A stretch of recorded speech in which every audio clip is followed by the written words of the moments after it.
everyone, welcome to another Animation Friday, and today I thought it would be interesting to briefly address the worst animated films in my honest opinion. Um, these films I find to be not only the worst in quality when it comes to animation, but also through storytelling, voice acting, and overall presentation. These are the ones that I think really do suffer. They don't have, I think, a lot to offer, and oftentimes I find that a lot of animated films, at least the ones that are really bad, do sort of insult the audience a little. So, without further ado, let me discuss the ones that I think are the ultimate um, waste of time and waste of trees and animation and effort. So, without further ado, let me discuss the first film. And again, this isn't going in no particular order. Um, Felix the Cat, the movie. Oh my, where to begin with this one? This one in particular bothers me because as someone who knows a little bit of history in regards to animation, um, Felix the Cat was the first to really be a star. Um, it was really the animated icon that got the ball rolling for other famous animated icons, from Mickey Mouse to the Looney Tunes um, to all of the other great animated cartoons. Like Felix the Cat was really the first to be in that lineup because Felix the Cat was presented mostly during the silent era when there was no talking and animators, all they could do was ultimately just present to you on a screen um, the animation with no dialogue. And this movie really takes a dump on Felix the Cat because Felix the Cat was not only the first to be presented in this um, new revolutionary thing during the time, which was called animation, but Felix the Cat was a fairly innocent cartoon, and it was based for children. And there was a lot of charm to Felix the Cat, um, and a lot of effort, I think, was still put into making the animated shorts of Felix the Cat. And my grandmother even named her consecutively black cats that she has after this animated icon icon because again he was really the first, the one to be on the spotlight when it comes to animation. And this movie literally takes a dump on everything that Felix the Cat represents. Um, and in almost every way, shape, or form. Let's first start off with the animation. The animation is god awful. Like 1920s animation.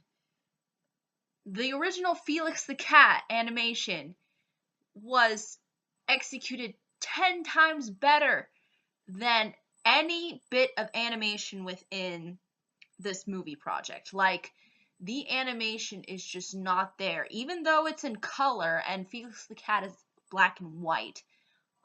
Felix the Cat in black and white has more quality to it than this animated film. Period. It's just the lip movements are off. It feels like there's a ton of noise. It's really put on as sort of a time waster for children, and I think again it's sort of really insulting the audience's intelligence, and again sort of insults the cartoon in the same respects because um what's presented on the screen is of nothing of the quality that uh, Felix the Cat really initially even had in the 20s. Um, Also, it takes a dump not only on Felix the Cat's animation, but it also takes a dump on Felix the Cat as a representation. Um, this film is very trippy. A lot of things don't make sense. It's a very nonsensical film, and that it's going for a different angle in trying to represent what Felix the Cat is. But I think that's really what puts the film at a disadvantage, and I think what makes it so horrible is the fact that it doesn't try to represent what Felix the Cat represented. Um,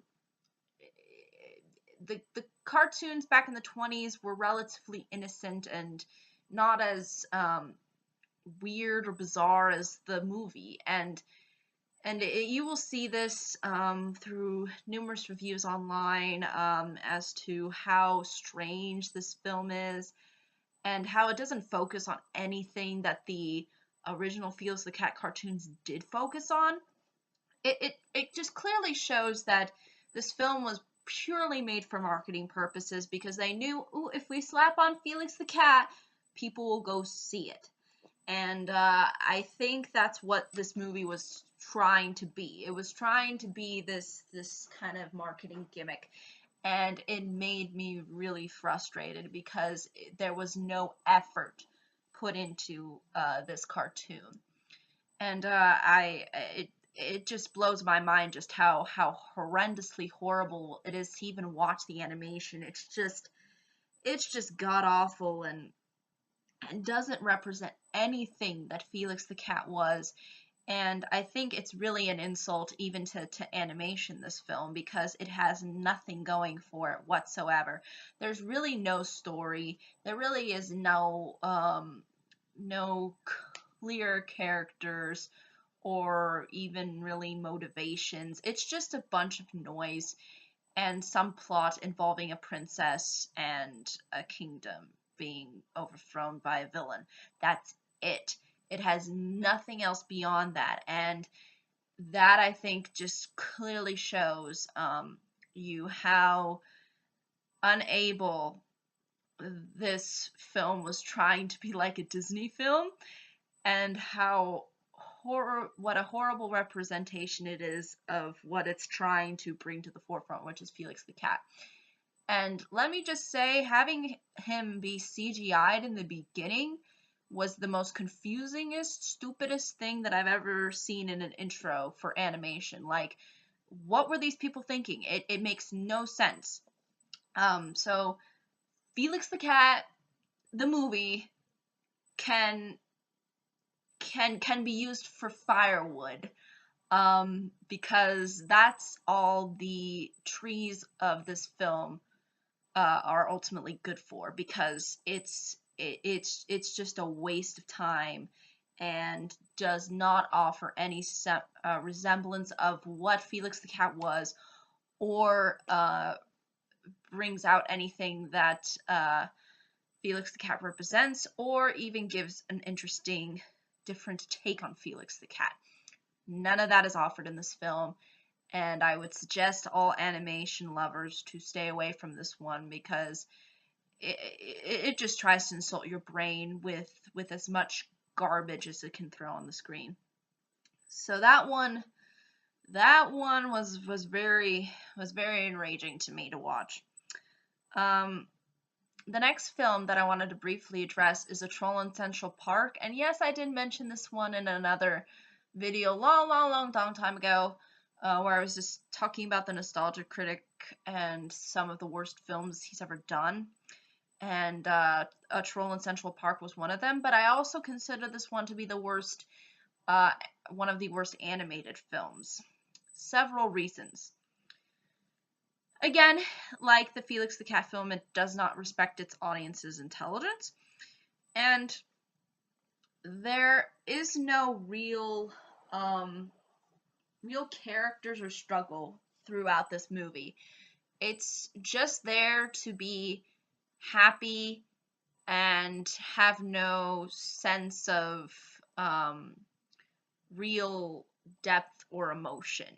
It's just basically designed to make you feel like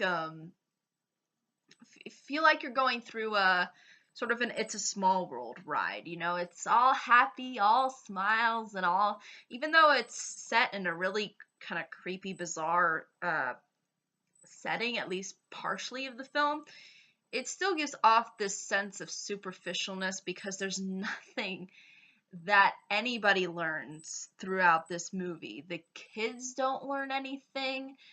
The troll, who's the main character, doesn't learn anything. And everything is literally handed to the troll. And he doesn't really need to do all that much. And yeah, you could say he sort of sacrifices himself in the end, but he really doesn't contribute or really do anything. And he doesn't really teach the kids anything. He just kind of cheers them up. And there's again, it's like a Disney film without any substance. Again, what I mean by that is that it's a film that takes away any emotional depth to it and doesn't put an obstacle or really a struggle to face. Um, Unlike Disney films who are constantly putting a struggle in front of the main characters and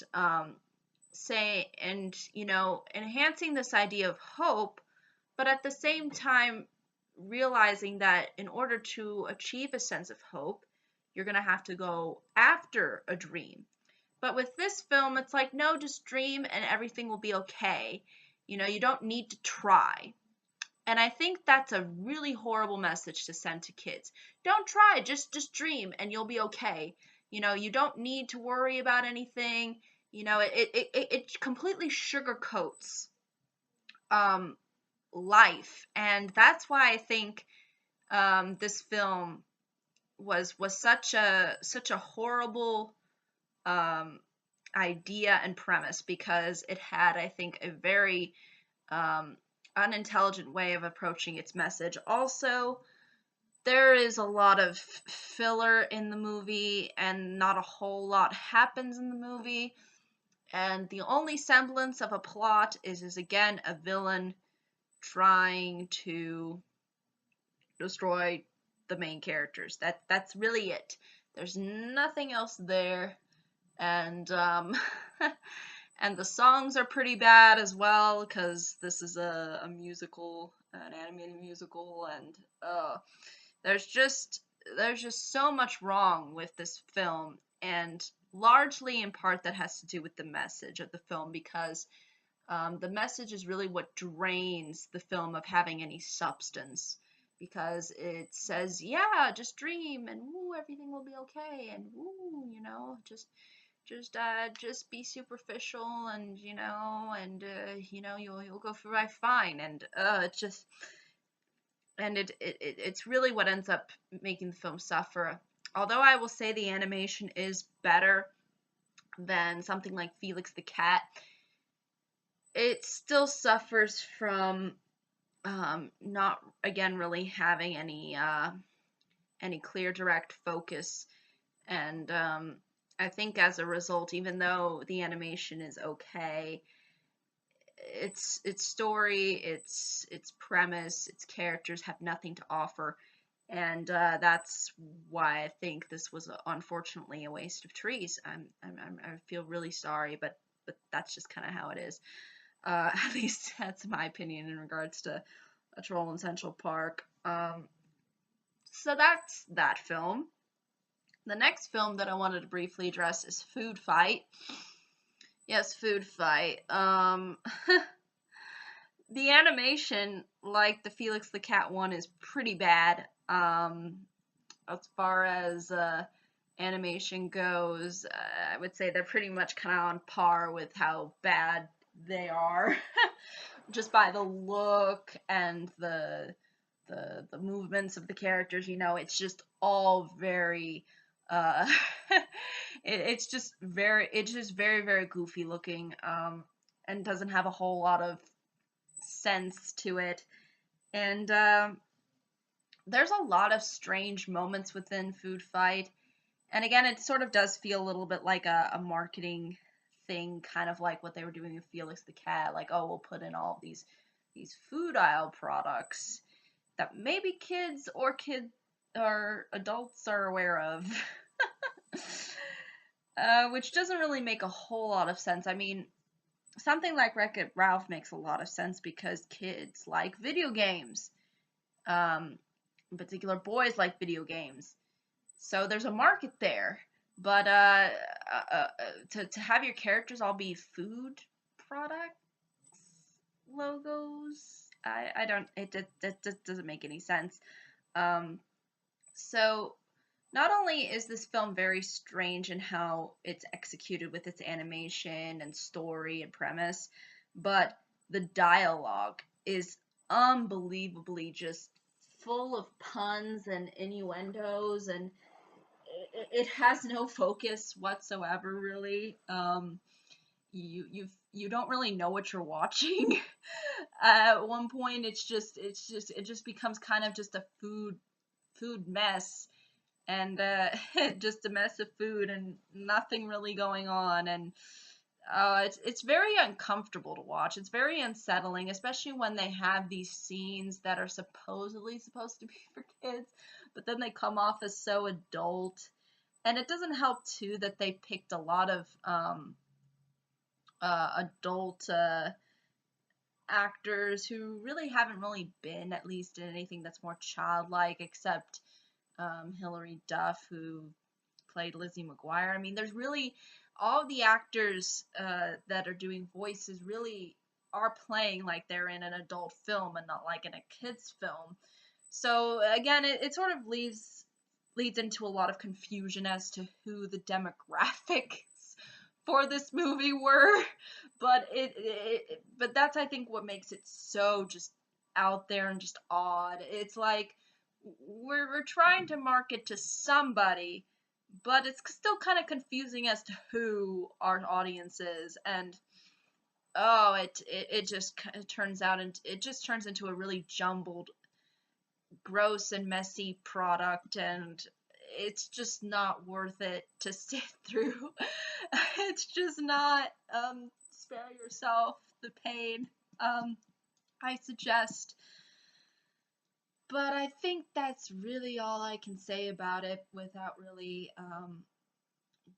telling you too much, because there's really not a whole lot to tell. I mean, all you need to know is really Charlie Sheen's the main character. He's a detective who then makes a bar, and it's just it's just one of those films you completely forget what you watched after you view it.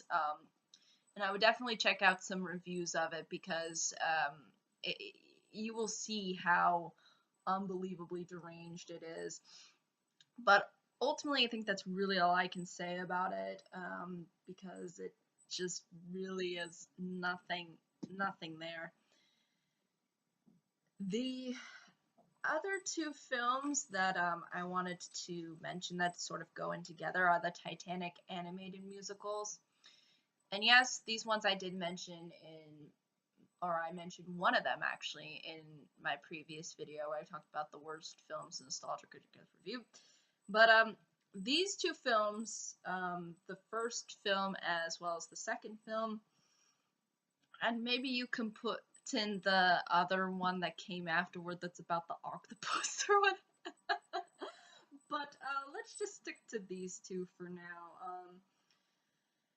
Oh, it is really deeply insulting. Like these two films take insulting to a whole new level, because unlike the other films that I've mentioned, who sort of really just dumb down their audience or just talk down to their audience, this one this one tries to smash you with a Titanic. Like it, that's just how much it looks down on its audience. And what I mean by that is that the films reflect an actual tragedy, the Titanic, which was a ship where people passed away, and they make it look like nothing bad ended up happening, and they basically just completely make Titanic somewhat of a fantasy. Like, yeah, we had this problem, but it was resolved. And and the things that they add in this film to explain to its audience how ultimately the the ship ends up going under is just god awful, just unbelievable. The fact that they said, oh, it was a bunch of sharks who convinced an octopus to throw to throw a glacier on top of the water so that the Titanic would be hit by the glacier is the most insultingly stupid yet kind of just hilariously bad things I've ever seen. Like what was going through people's minds when they were making these two movies? Like what what was the mindset? Like, okay, all right, we want to make a Titanic movie for kids. Okay. Um how about we make it about, I mean, it almost seems like a 5-year-old wrote these two films. Like literally a 5-year-old who can't comprehend, you know, what you know, uh how glaciers are formed and how ships can hit them and sink by them. You know, it's literally it feels like these. I'm almost convinced that it was a bunch of 5-year-olds who got together and decided to make these two films. Like that's just the just the level of thinking. And that's not to insult 5-year-olds. I mean, I'm even sure 5-year-olds could come up with something better.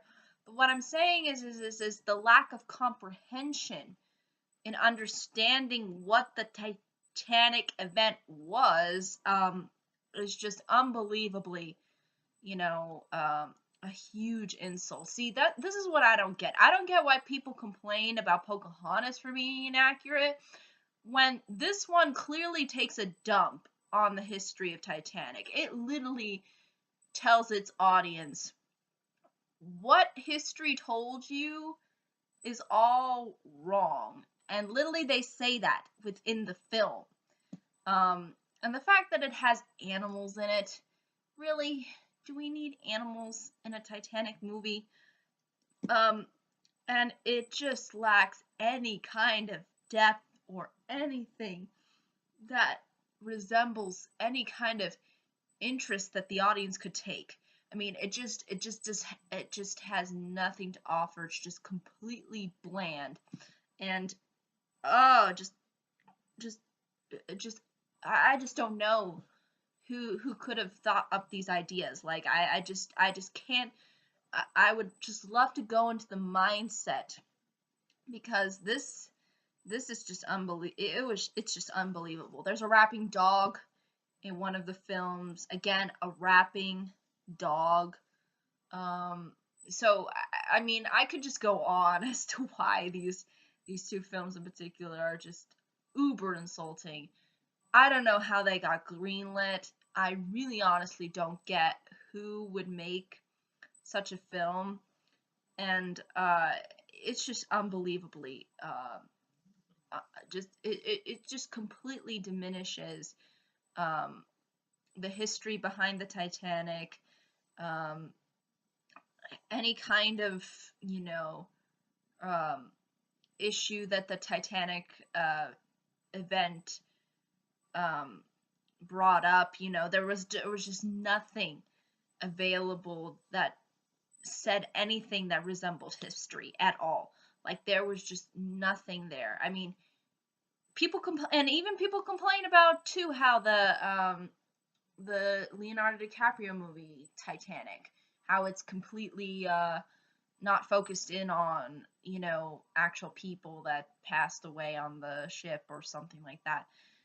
Well, yeah, I mean, that's true. It focuses on fictional characters, but at least that film at least addressed a little bit of what was going on and actually made the Titanic an event that actually happened instead of trying to sugarcoat it with this completely fake world that is that just takes a dump on the entire event itself. I mean, at least Titanic had some decency, and you could tell that James Cameron was fairly passionate about the event and put some thought into that work. But this has no thought or any thinking. It's just putting piles of feces onto the screen at it and throwing it at its audience and saying, like it, enjoy it, because that's all we have to give you. But I think those are the only things I can really say about those two films without pulling my hair out.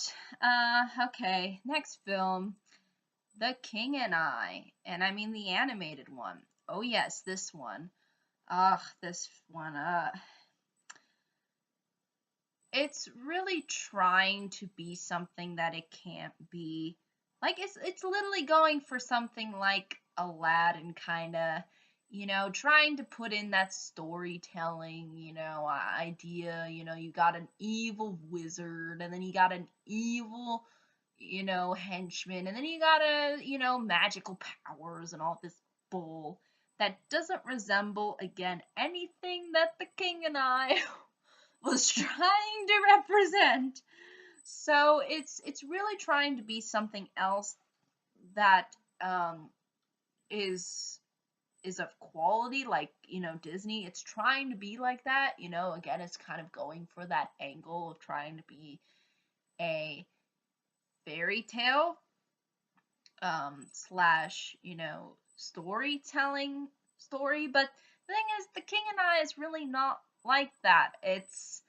Um, it's uh, it's largely just about education and trying to bring cultural differences into some common ground of understanding. That's what The King and I is as a story.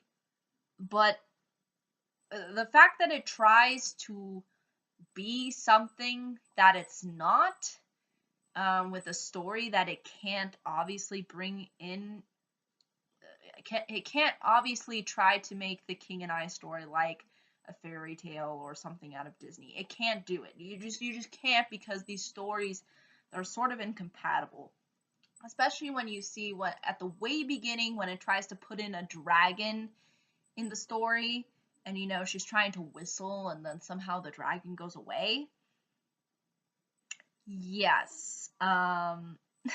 That's not that's that just doesn't work at all. Dragons are powerful beings, and just having them be whistled away is probably the lamest thing that you could possibly have a dragon be scared of. And it again doesn't have any context to the musical where there wasn't any dragons or any mystical elements. And again, you can't put in all these mystical elements in The King and I. It just doesn't work that way.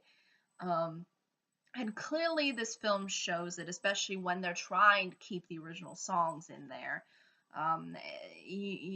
It's just, it tries so hard to be a Disney product. It tries so hard, but just fails. And again, the fact that it's trying to base itself off The King and I just sums you up as to why this film didn't work as an animated fantasy film.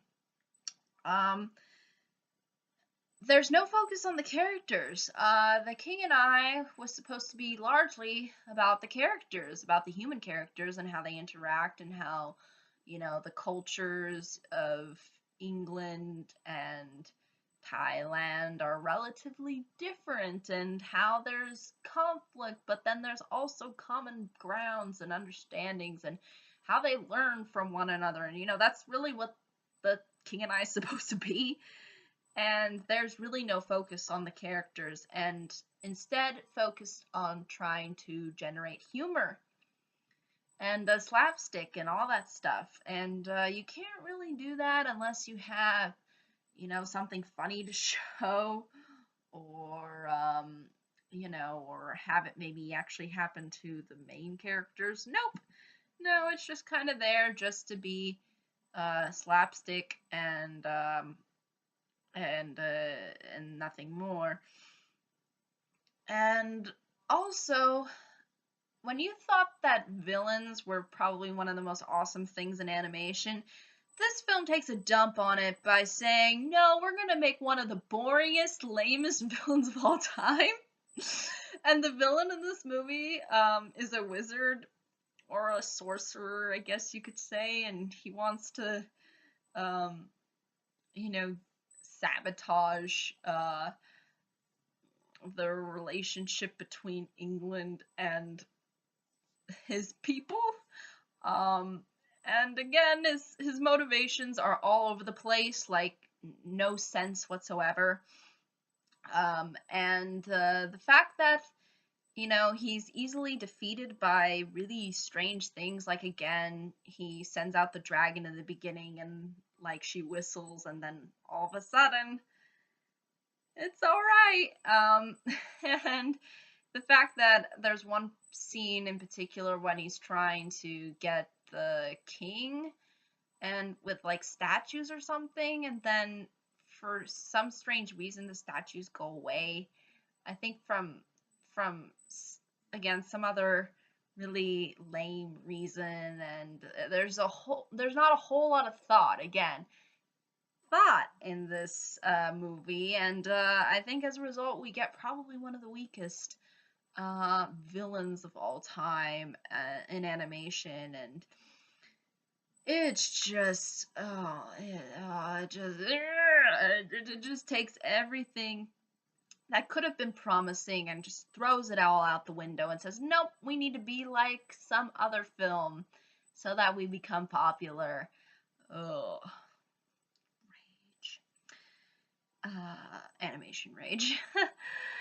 But I think that's really all I can say about The King and I, the animated film. Second to last film that I wanted to mention, Shark Tale. Woohoo! Oh no, not this film. Not this film. Why? Why? This has really bad dialogue. The puns are insufferable. Like they're the most stupidest puns. Katie Current. It's funny because they're in the water, and the water has current, and Katie Couric sounds like current. And then there's Muscle Crow, because there's mussels in the ocean. And Russell sounds like muscle, and it's just unbelievably bad. Oh, you just kind of laugh at just how horrible this is. Also, again, sort of similar pattern with with some of the films that I've been mentioning. You feel like it was a marketing move. It was an idea to try to get people to see the film, but in a different way than I think these other films that I've been mentioning did. It tried to put in celebrities, kind of similar to Food Fight, but again, at the same time, you really didn't know what they were going with in trying to, put these people in. At least Shark Tale had some sense. I mean, yeah, Will Smith, okay. Yeah, that's you could see him in a children's film. Um, Renee Zellweger, okay, yeah, you can maybe see her in a children's film. Um, so at least the marketing made a little bit more sense. Jack Black too. Again, again, you know, he's done a kids film before, so these celebrities at least made a little bit more sense for their demographic. But again, that's all they are, celebrities. They're just kind of playing themselves, almost, I'd say. Like, they're not really playing characters, they're just kind of playing themselves. I mean, yes, you could argue that maybe Jack Black is a little bit more of a character because he's just kind of, you know, the awkward shark who doesn't want to eat um, fish and stuff, but that's really the only semblance of a character that we get. Usually, the celebrities are just playing themselves. You know, Angelina Jolie, she's playing a sassy fish, and Renee Zellweger's playing the nice fish, nice girl fish, and it's just they're just playing themselves.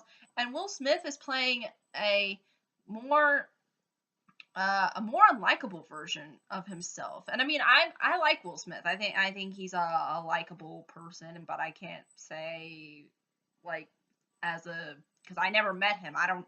But as a person, as a celebrity who starred in movies, he's always seemed to be a likable character. But not in this film. In this film, he's a fairly unlikable character, and he's our main character. And basically, he plays a fish who ultimately um, ends up being mistaken as a hero because they think he killed a shark. And this leads to liar revealed and all these other cliches that we've seen before. But that's not really the reason I dislike this movie so deeply.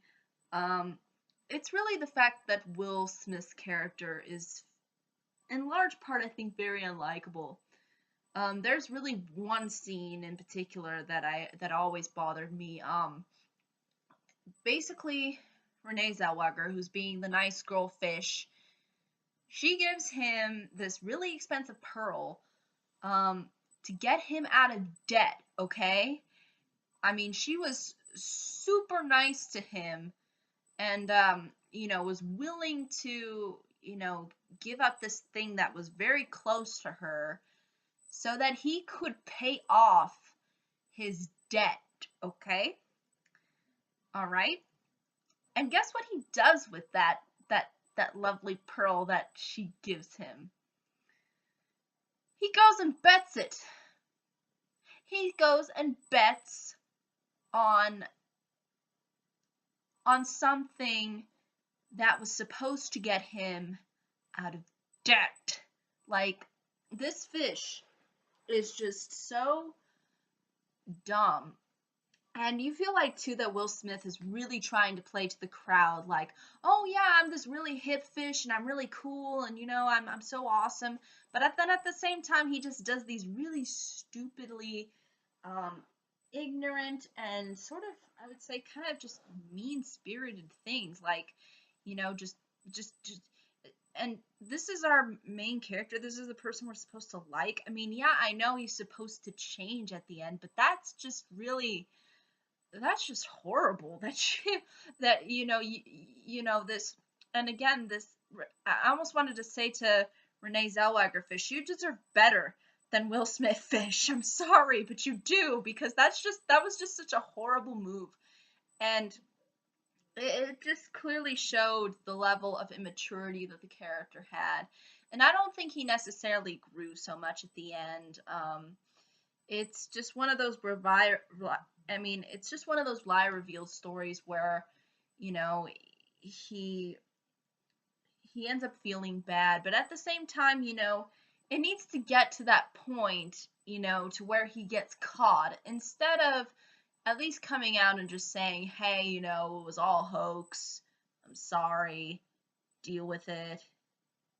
YOLO, I don't know. Uh, it, it, it still plays that same kind of game, and I I really did not see anything, and this was really and to think that this would come out of DreamWorks, I think, was something that really bothered me too, because I do like DreamWorks, and to see them stoop to this kind of low um is just kind of unbearable. At least when the Disney ones were bad, they didn't try to pander to the audience. This one really does try to pander, especially with its puns, especially with its hit music, that it tries to put in there. It's really a sellout, and I think that was the huge problem that I had with that film. It was really trying to sell itself, and I think this was the big sellout for DreamWorks. I think that this is when DreamWorks said, you know what, we don't really need to put in any effort or really try. Yeah, I think as a result, it really put a detriment. So, the last film that I wanted to briefly mention is actually a series of films. And I did go more in depth into this, so I'll sort of address this briefly, but I addressed it in another video where I talked about something bad, and that something bad was Disney sequels. And now I'm going to briefly address Disney sequels. And yes, I think they're up there with some of the worst animated films out there, because not only did they sell out, they sold out extensively, and that they pretty much made a 2 for every single Disney film. Not every single one, but a majority. And this is excluding, Fantasia 2000 and Rescuers Down Under, and, the ones that were actually good. I'm talking about the ones that were straight to DVD and were designed to be a huge cash grab. And they're completely unnecessary, they're a waste of time, and they don't provide any context or anything of interest compared to what the originals were going for. And I think that's what makes them the worst, is that they were trying to grab onto what originality the first film had, and trying to use that as a means to sell out. And that's obviously different than the way Shark Tale was trying to sell out. But again, I think, it's almost like taking a dump on the original works by, making these sequels. And I do go more in depth into why I think they're a complete waste of animation. And if you would like to have more information on that, you can watch my other video where I discuss this in Something That Thursday. I think it's relatively a ways back within my video history, but it should be up there on my channel. But ultimately, I think that's really all I can say. These are the most mind-numbing for me. These are the ones that really got under my skin and stayed there and kind of crawled into my brain and really did bother me. But ultimately, I think that's really all I can say. But again, if there are any questions, comments, concerns, I'd be more than happy to answer them. And I totally understand if there are others who have a different opinion than me. I totally am open to other people's thoughts and ideas. Personally, though, these films are almost so bad they make me laugh as to how bad they are, and at the same time, they still make me angry. So I kind of laugh and get angry at the same time, So again, I'm not really one of those people who, thinks that it's the end of the world just because these films exist, but I think they are probably the ones that did get under my skin, while at the same time making me laugh and how horrible they were. But ultimately, I think that's really all I can say. Thank you so much for watching. I hope you all have a great day, week, month, and year, and I hope to see you all in the next video. Take care. Bye-bye.